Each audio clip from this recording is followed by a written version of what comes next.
Pemirsa, ketemu lagi. Mudah-mudahan Anda selalu sehat walafiat. Nah, kali ini kita akan bincang-bincang dengan Mas Heri Teguh Yono. Beliau adalah guru SMP Negeri 2 Karanganyar di Kabupaten Ngawi. Beliau inilah editor channel kita, channel suyanto.id, channel untuk berbagi pengetahuan dan belajar sepanjang hayat. Klik subscribe jika Anda memandang bahwa channel ini bermanfaat untuk Anda, keluarga, dan juga sanak saudara. Nah, apa yang akan kita bicarakan? Kita akan bicarakan persoalan study tour yang beberapa hari atau 2 minggu sepekan ini memakan korban sehingga ada keputusan yang sangat mengagetkan tentang bagaimana stadion itu harus dilaksanakan dan bahkan di stop. Nah, kita sapa dulu. Assalamualaikum warahmatullahi wabarakatuh, Mas Heri. Waalaikumsalam warahmatullahi wabarakatuh, Prof. Gimana Mas kabarnya Mas? Alhamdulillah siap, Prof. Walaupun Wah, setiap hari ini gerimis terus setiap malam. wah, di sini tadi pagi Mas. Tapi ini memang iklimnya berubah, climate change yang terkenal dan global warming itu sudah Iya. menjadi hal persoalan dunia. Nah, kembali kepada tema kita Mas. Study tour. Ini gimana ini? Ini kan kabarnya tidak boleh lagi Mas study tour. Apa benar? Begitu Mas? Kita lihat dulu yang fenomena study tour itu tentunya kita tidak bisa menjaga langsung. Ya, jadi kita harus ada pertimbangan-pertimbangan terutama dari apa itu pertimbangan manfaatnya dan bagaimana pelaksanaan dari segi keamanannya, Prof. Hmm. Walaupun kita ketahui bahwa study tour itu sebenarnya sudah merupakan bagian dari kegiatan di dunia pendidikan, Prof. Ya, kalau Ya, dulu ya, kita mengingat secara umum kan ada pendidikan luar sekolah, Prof. ya, Ya, ya. ada dilaksanakan dalam kemasan study tour, bisa karya wisata, widya wisata, field trip, live in, ya, outing class, ya, nah, seperti itu, Bro. Jadi kalau sekolah itu melakukan study tour, apakah boleh? Ya, secara legal boleh, Bro. Tetapi secara pelaksanaan boleh tidaknya perlu kita luruskan apakah study tour itu memang benar-benar terkait dengan pembelajaran atau yang ini yang dilakukan hanya komersialisasi, Bro. Itu yang nggak boleh itu, Bro. Ya, ya, ya, betul. Dan itu Mas, komersialisasi dan juga mengarah-arahkan anak. Jadi tidak ada pengetahuannya. Jadi study tour itu kan bisa membawa anak-anak itu bisa memiliki kecintaan terhadap Nusantara. Kemudian bisa mendapatkan pengalaman dari kearifan lokal di mana dia berkunjung. Hanya masalahnya ketika dikomersialisasikan itu yang tidak baik itu saya kira dan membebani bagi yang miskin kali. Nah, di sekolah tertentu kan Mas, dari golongan kelompok yang tak berpunya itu disubsidi oleh anak-anak yang berpunya. Itu di tempat sampai juga terjadi begitu kak itu. Jadi secara garis besar itulah esensi kalau study tour itu karena merupakan sebuah sistem di sekolah terkait dengan pembelajaran, kita harus mempunyai bahwa landasan utama study tour itu harus ada sebuah kebijakan yang terprogram dulu, Bro. Hmm. Nah, karena kalau sudah terprogram, artinya study tour itu mempunyai seperti tujuan yang jelas, ya, dan diutamakan terkait dengan tema-tema pembelajaran.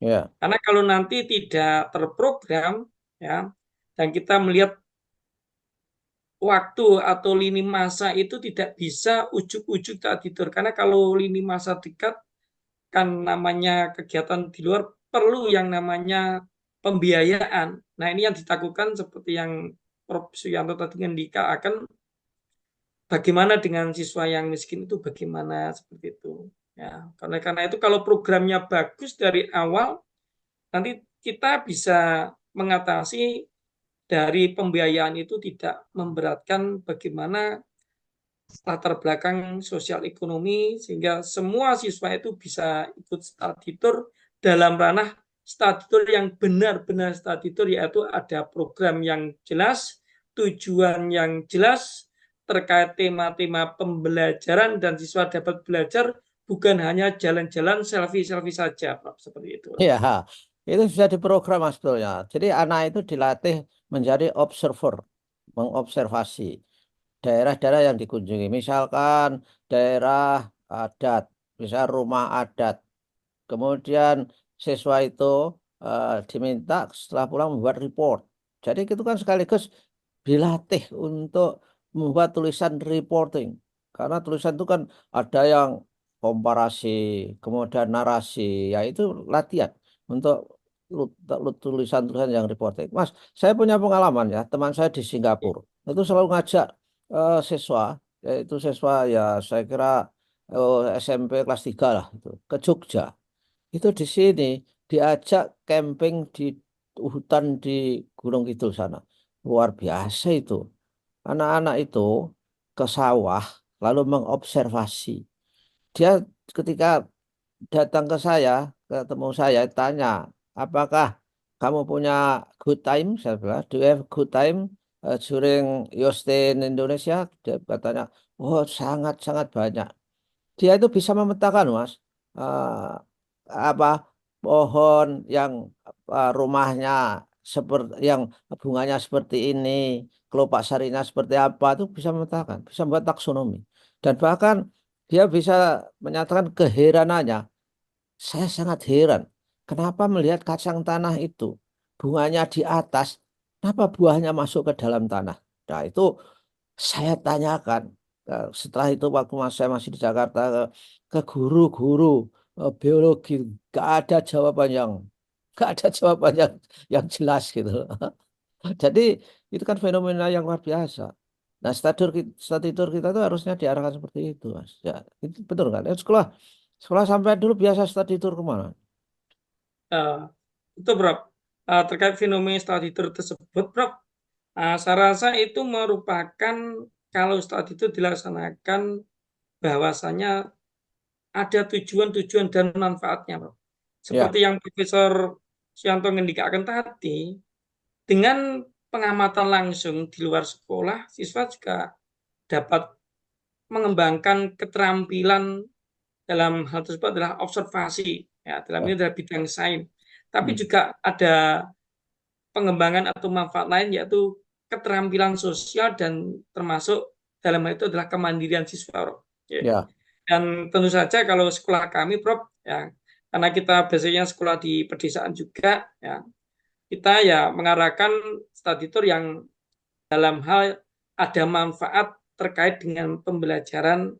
Seperti di daerah-daerah kita itu ada heritage, kearifan lokal, warisan-warisan budaya, kan tidak harus jauh ke pantai, ke gunung, ke luar pulau, ya. Di sekitar kita bisa melihat bagaimana museum yang ada di Ngawi, misalnya Museum Trinil, hmm. kemudian Museum Kanjeng Tirgo, dan seterusnya seperti itu. Tapi itu untuk ranah yang terkait dengan study tour. Kalau kita kaitkan, ada hubungan dengan kurikulum sekarang terkait dengan P5-nya, Prof.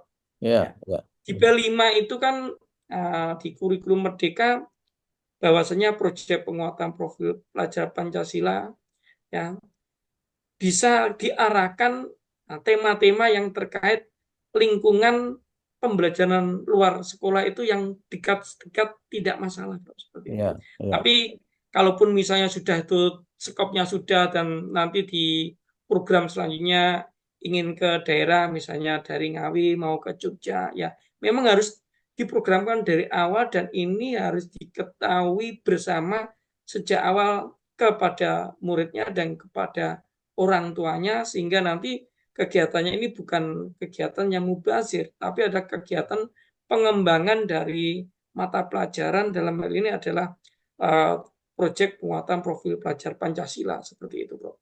Ya, ya, ya. Itu misalkan saya, itu kan ada salah satu tema seperti entrepreneur, ya, entrepreneurship ada kan. Eh, juga misalkan bangunlah apa untuk NKRI itu apa itu Ya, namanya? bangunlah jiwa raganya, Prof. Ya, Bangunlah jiwa ya, raganya. Dan teknologi apa untuk anu NKRI juga ada. Kemudian misalnya ke industri mengamati entrepreneurship itu yang sederhana-sederhana saja kan anak-anak bisa dikumpulkan di apa di auditoriumnya perusahaan itu lalu bisa bertanya bagaimana proses produksinya, kemana dijual, harganya berapa ketika dalam negeri keluar itu kan merupakan pengetahuan yang sangat apa menarik buat siswa. Hanya yang menjadi sorotan itu adalah ketika biaya.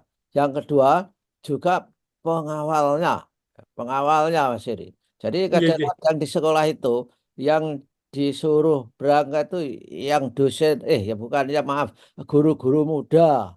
Karena guru-guru yang sudah senior itu males untuk mengawal study tour itu. Iya. Terjadi nggak itu di sekolah Mas Heri? Eh, Iya, ini saya jadi teringat seorang pakar, ya mungkin juga pernah tindak di channel Prof Yanto itu, Pak hmm. Indra Karismiaji ya. Beliau Oh kan ya, ya, pengawal ya. pendidikan sekaligus Direktur Eksekutif Center for Education Hmm, Regulation and Development Analysis ya. hmm, Di akronimkan Direktur Cerdas ya. ya, Bahwasanya dalam sebuah wawancara di media, beliau mengumumkakan bahwasanya bahwa kegiatan seperti study tour atau widya wisata itu memang harus dirancang secara akademis, Pak. Ya. ya, Dan tentu saja kata kuncinya tidak mengorbankan siswa, Pak. ya, ya, Jadi kan kata mengorbankan bagi siswa itu tentu saja itu bisa kita garis bawahi terkait pembiayaan dan lain dan program yang jelas seperti itu dan tentunya mempunyai manfaat bahwa dengan kegiatan tersebut karakter-karakter siswa akan tumbuh melalui kegiatan study tour yang bisa menguatkan nilai-nilai pendidikan karakter di luar kegiatan yaitu melalui pendidikan luar sekolah seperti itu, Bro. ya, ya, ya. Dan saya kira ini Mas, eh, apa ketika kita mengajak siswa study tour itu bisa ditempuh dengan cara menabung sejak awal saya kira. Kalau diprogramkan ya, diprogramkan sejak kelas 1 itu siswa diminta menabung.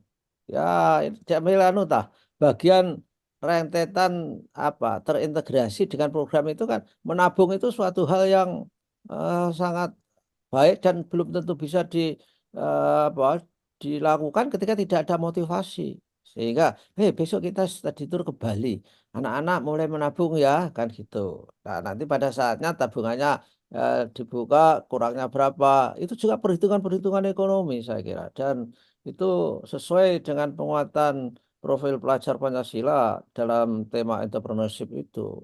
Harus ada tabungan itu. Nah, kalau semangatnya di sekolah, kalau di daerah-daerah itu ada semangat untuk melihat kota Jakarta, Jogja, Surabaya gitu nggak Mas? Tapi kan orang desa itu juga berhak melihat kota-kota besar. Apa yang terjadi di kota besar yang sudah memiliki peranata sosial, infrastruktur yang modern gitu. Gimana itu? Ada nggak semangat itu, Mas?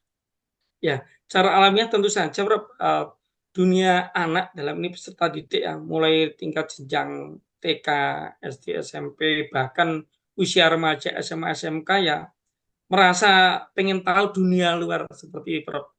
Jadi kalau ingin melihat ke tempat-tempat kota yang besar Ya, ya, ya memang itu memang sudah wajar-wajar saja dan memang akan memberi jawaban atas rasa penasaran. Oh, ternyata tempat itu suasananya seperti itu, Prof. Nah, hmm, tapi itu bukan berarti hanya memindahkan siswa dari tempat asal untuk beberapa hari jalan-jalan saja, Prof. Tapi nilai-nilai lain edukasi itu yang paling utama, Prof. Jadi anak paling nggak dikasih pedoman atau lembar-lembar observasi sehingga siswa itu akan mencatat di lapangan itu apa saja yang diamati nanti kemudian bisa dikoherensikan dengan mata pelajaran bisa kalau tempat-tempat alamiah bisa ke sains ataupun cara nilai-nilai ilmu pengetahuan sosial sejarah dan lainnya seperti itu, Bro. oke, ya oke lah. Baiklah, Mas. Saya kira bincang-bincang kita ini sudah mudah-mudahan menjadi inspirasi bagi sekolah, siswa, orang tua, OSIS kalau akan melakukan study tour. Kuncinya adalah study tour itu bukan kegiatan ngelencer semata, tapi adalah kegiatan yang bisa dirancang secara akademik dan sangat terkait dengan penguatan profil pelajar Pancasila ketika kita bicara kurikulum Merdeka. Terima kasih Mas Heri, dan mudah-mudahan kita ketemu lagi. Jangan bosan-bosannya kita ngobrol di sini supaya kita bisa menegur, berbincang-bincang, bertegur sapa dengan netizen. Begitu ya Mas Heri. Terima kasih. Wassalamualaikum warahmatullahi Ya, Pak. wabarakatuh. Waalaikumsalam warahmatullahi wabarakatuh. Matur suwun, Bro. Oke, sami-sami Mas Heri.